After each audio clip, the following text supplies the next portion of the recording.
परमपूज्य गुरुदेव, आदरणीय व्यासपीठ,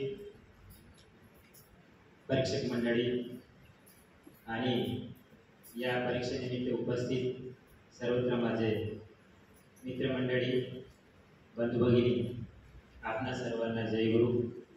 चराचरात वास करणारे चेतन गुरुदेव शक्ती, ब्रह्मलीन वंदनीय राष्ट्रसंत श्री तुकडोजी महाराज, माझे गुरुवर्य ब्रह्मलीन सद्गुरू श्री बाजीराव महाराज यांच्या चरणावरती वंदन करून मी माझ्या या अल्पशा व्याख्यानाला सुरुवात करीत आहे. मी श्रीनिवास नथुजी खाडे, मुक्काम कोपई मंडल पेला, जिल्हा आदिलाबाद, तेलंगणाचा रहिवासी आहे आणि माझं शिक्षण 12वी झालेलं आहे. माझा व्यवसाय शेती आहे आणि या संदर्भातून वंदनीय राष्ट्रसंत श्री तुकडोजी महाराजांच्या ग्रामनीतीची ओढ मला अवघ्या माझ्या वयाच्या 10व्या वर्षापासून लागली आणि आजपर्यंत मी सेवा मंडळाचे कार्य करत आलो. त्या अनुषंगाने मी माझ्या प्रबंधाचा विषय संसार परमार्थ निवडला आणि हे निवडण्यामागचे एक कारण या ठिकाणी बोलू जातो. तेव्हा मित्रहो, समाजामध्ये आपण प्रचारासाठी जेव्हा जात असतो तेव्हा समाजाची गृहस्थी अवस्था ही फार बिकट आहे आणि वाईट आहे. कुटुंब व्यवस्था बिघडली, गृहस्थी व्यवस्था बिघडली, एकाचा ताल एकासोबत नाही, पुरुषाचा महिलासोबत नाही, महिलांचा पुरुषासोबत नाही, हे पाहिजे ठिकाणी नसून ज्या परमार्थामध्ये, ज्या संसारामध्ये आम्ही जीवन जगतो त्या संसारामध्ये सुद्धा आमचा एकामेकाचा ताल नाही.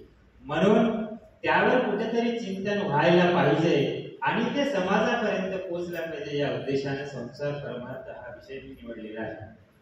मित्रहो, मनुष्याचे ज्यावेळेस आपण या युगामध्ये जन्मास येतो त्यावेळेपासून आपला संसार चालू होतो, परंतु हा संसार प्रत्येकाचा आहे आणि नेमका संसार आपला हा ज्यावेळेस आपण कुटुंब म्हणून येतो, म्हणजे एक पत्नी येते, त्यानंतर मुलबाळ होते, हा एक संसार आहे.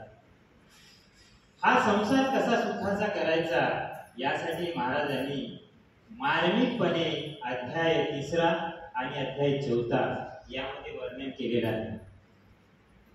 ज्या मनुष्याला आपले जीवन उज्ज्वलतेने जगायचं असेल त्या मनुष्याने 4 आश्रमामध्ये आपले जीवन व्यतीत करणे अत्यंत गरजेचं आहे, तरच तो मनुष्य आपल्या जीवनामध्ये समोर जाऊ शकतो. मित्रहो, त्यामध्ये वंदनीय राष्ट्रसंत श्री तुकडोजी महाराज म्हणतात की व्यक्तीची व्हावया पूर्ण उन्नती, साधा वया समाज स्थिती, गृहस्थ धर्मी सर्व साधे निश्चिती आजही. व्यक्तीला जर आपली उन्नती करायची असेल तर त्या व्यक्तीने आपलं जीवन हे 100 वर्षाचं आयुष्य आहे, माहित नाही कोणाला किती राहील, परंतु अनुभवानुसार, शास्त्रानुसार आपण वर्णन केलं तर प्रत्येकाचं आयुष्य 100 वर्ष आहे आणि त्याचा टप्पा 25-25 वर्षाचा आहे. म्हणून ब्रह्मचर्य घ्यावे, धर्मसंस्था, गृहस्थे साधावी, अर्थव्यवस्था, काम जिंकणे, वानप्रस्था, मुक्त व्हावया. वंदनीय राष्ट्रसंत श्री तुकडोजी महाराज सांगितलं की ज्या वेळेस वयाच्या 1 ते 25 वर्षे माणसाने ब्रह्मचर्य राहिलं पाहिजे आणि ते राहिल्यानंतर काय होते त्याचे परिणाम सुद्धा महाराजांनी आपल्या ग्रामगीतेमध्ये लिहिलेले आहेत. म्हणून मित्रहो, आपण आपली पत्नी घेऊन ज्यावेळेस आपण जीवन जगतो त्यावेळेस आपला आणि पत्नीचा संबंध कसा असला पाहिजे याचं सुद्धा विवेचन फार सुंदर महाराजांनी केलेलं आहे. म्हणून ज्यांना त्यांचं जीवन उज्ज्वल होईल, कोणाचं जुळता दोघांचे विचार, विकास पावेल कारभार. राष्ट्रसंत लिहितात, दोघांचा जर विचार जुळला तर त्यांच्या विकासाची गाडी कुठेही थांबत नाही, त्यांच्याकडून भक्कम सत्कार्य घडतात. असा हा अनुभविक शब्द, असा हा संसारिक शब्द महाराजांनी आपल्या ग्रामगीतेमध्ये मांडलेला आहे. मित्र, परंतु होते काय, आम्ही संसाराची गाडीत बसलो, मग काय होते की ज्याप्रमाणे आपल्या घरी कोंबडी असते, त्या कोंबडीला 10-15 पिल्ले असते, ते चिवचिव करत जाते आणि ती कोंबडी आपल्या पिल्लाला चालते, दुसऱ्या पिल्लाला काय आपल्या जवळ येऊ देत नाही.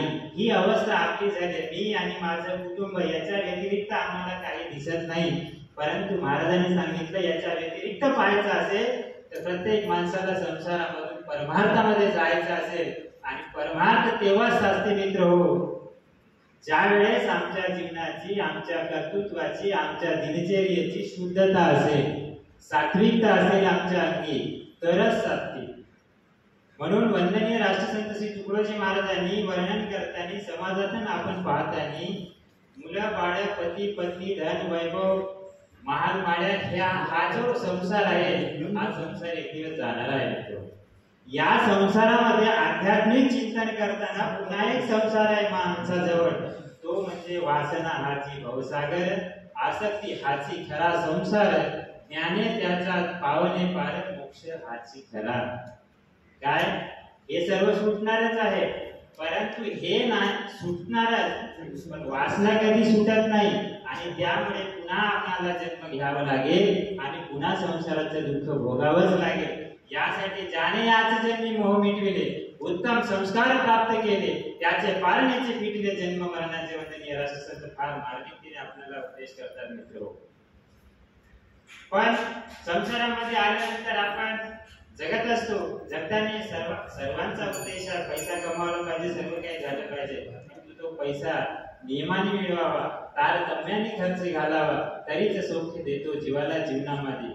म्हणून आपला संसार हा परमार्थमय करण्यासाठी वंदनीय महाराजांची प्रार्थना आहे, हम हो पुजारी तत्व के, गुरुदेव के आदेश के. नाही तरच आमचं तत्वाचे जर आम्ही पुजारी झालो तर आमचा संसार मित्र परमार्थमय झाल्याशिवाय राहणार नाही. आणि एवढी सारी खटाटोप जीवनाची संसार हा परमार्थमय होण्यासाठीच आहे. संतांच्या मार्गदर्शनानुसार जर आम्ही आमचं जीवन जगलो तर आमचा संसार निश्चित सुखाचा होईल. म्हणजे परमार्थ, संसाराकडून परमार्थ साधेल आमच्या. परमार्थ म्हणजे काय? परम अधिक अर्थाचा प्लस करणे म्हणजे परमार्थ. या परमार्थाची दशा महाराजांनी आपल्या ग्रामगीतेमध्ये दिलेली आहे. म्हणून आपल्या मुलाबाळावर उत्तम संस्कार करणे म्हणजे परमार्थच आहे मित्र. एरवी काय झालं, मुलगा जरा वयात आला, हवे तैसे वागू लागला, बाळपणीचे भोगी तारुण्याला जन्म गेला दुःखी. मग आपल्या समोर आपल्या जन्माचा, आपल्या मुलाचा जर जन्म दुःखी जात असेल तर आपला प्रपंचही साधणार नाही आणि परमार्थही साधणार नाही. वंदनीय राष्ट्रसंत श्री तुकडोजी महाराज एके ठिकाणी लिहितात, म्हणून मित्र जीवनामध्ये उत्तम जीवन जगण्यासाठी good character is the main foundation. आपलं जीवन उत्तम करण्यासाठी आपलं चारित्र्य उत्तम असलं पाहिजे, तरच परमार्थ जीवनात साधतो. एवढे बोलतो आणि माझ्या वाक्याला मी या ठिकाणी विराम देतो.